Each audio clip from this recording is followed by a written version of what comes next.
ซีอีโอพิมเจ้าของแบรนด์เดลี่เซรั่มที่เขาเป็นคนปั้นกันขึ้นมาเนาะขอ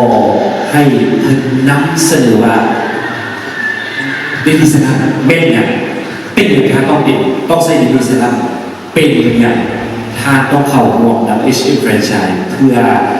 นำเสนอขายสินค้าเดลี่เซรั่มนี้ขอบอกไปทีเดียวครับซีอีโอพิมได้เลยสวัสดีค่ะเจ้าสื่อมินเดอร์เป็นเจ้าของแบรนด์ไดรี่เซรั่มเนาะเพราะว่าไดรี่เซรั่มไม่อย่างไดรี่เซรั่มก็คือมันจะสอยเรืองจุดด่างดำจุดด่างดำขึ้นฟ้ากระเพราะว่าที่นี่ทุกคนเนาะจะมีปัญหาเรื่องเกี่ยวกับผมนี้เนาะร้ายเพราะว่าอายุเขาเริ่มร้ายขึ้น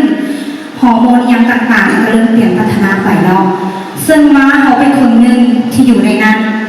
เขาสอบสินค้ามาหลายอย่างตัวได้จับถูกจับผิดมาหลายสิ่งหลายอย่างซึ่งว่าเขาก็เลยว่าตัดสินใจว่าเป็นอย่างก็คือผู้เห็นสินค้ามาใส่เองเฮ็ดเองมันจะดีกว่าที่เขาไปใส่สินค้าแบรนด์ต่างๆเขาลองผิดลองถูกมาตลอดแล้วสำหรับคนที่บ่มีเงินหรือว่ามีเงินเนาะเขาเข้าคลินิกมันกับแพงแล้วเขาคนนึงเขาที่เข้าคลินิกมาจากกี่ปีเป็น10 ปีเห็นหน้านี่นะ10 ปีแล้ววันนี้ก็ยังคือโบเห็นแบรนด์ตัวเองขึ้นมาเพื่อให้มันตอบโจทย์กับคนเราทุกคนเนาะเพราะว่าทุกคนนะถ้ามีปัญหาเกี่ยวกับฝ้ากระ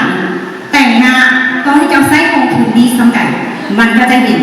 ฝ้ากระอยู่แล้วเนาะแต่ว่าอันนี้แต่งหน้าเองเฮ็ดเองเพราะว่าผิวหน้ามันดีแล้วเขาลองเทสมาโบแมนน้อยลายปีเคยเอาเคยอ้ายถึงเราก็เลยผลิตไดรี่เซรั่มมาคือทุกคนก็ได้เห็นเนาะที่วิดีโอมันไปใส่ผลิตใส่มาเนาะเพราะว่าตัวนี้ลักๆมันจะสวยเรื่องจุดด่างดำฝ้ากระรอยสิวคนที่ผิวบางผิวแข็งงานก็สามารถใส่ได้ด้วยที่สำคัญของเรามีออยทุกอย่างมีออยทุกอย่างแล้วเราก็เลยเก็บตัวนี้ออกมาไม่ได้มีไดรี่เซรั่มอย่างเดียวมีไดรี่เซรั่มบำรุงลิ้นสีปาก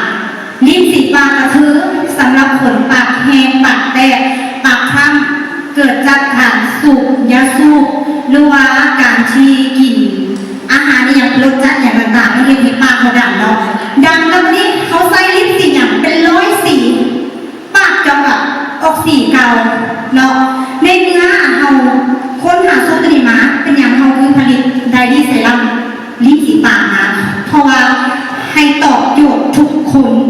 แล้วที่สำคัญของเขาสกัดจากธรรมชาติล้วนๆจะต้องมีส่วนผสมของสารสเตียรอยด์บอกว่าจะเป็นวัยรุ่นวัยกลางทุกคนสามารถใช้ได้ผู้หญิงผู้ชายใส่ได้ก็จำเป็นแบบโอ๊ยค่อยเป็นผู้ชายจะใส่ก็ได้หรอกจะไม่ใช่จะแบบเป็นเกย์ที่สิ่งโมเมนทุกคนสามารถใส่ได้เบิร์ดเพราะว่าใส่แล้วเพิ่มจากที่ปากแดงปากดำมันก็จะคอยขับเซลล์ผิวออกและสารเซลล์ผิวไม่ขึ้นมาให้ปากขาวๆดูชมพูเนาะลักๆเรียนสารสกัดคือดอกกุหลาบกระบอกสิ่งที่ดึงดูดมา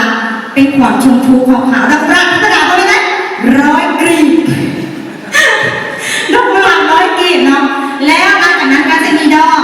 เดซี่ดอกที่4คือจะเป็นดอกไม้ต่างเพศสารสกัดคือมาล้วนๆเลยตามมาก็จะเป็นดอกมะลิแล้วสินค้าของเขาจะมีแต่เป็นจะเป็นสินค้าที่มีจากธรรมชาติพวกมีกินพวกมีอย่างพวกนี้สามารถขายจะกินได้เพราะตายเนาะ2 พวกพอแล้วมื้อนี้ถามแบรนด์ของเขา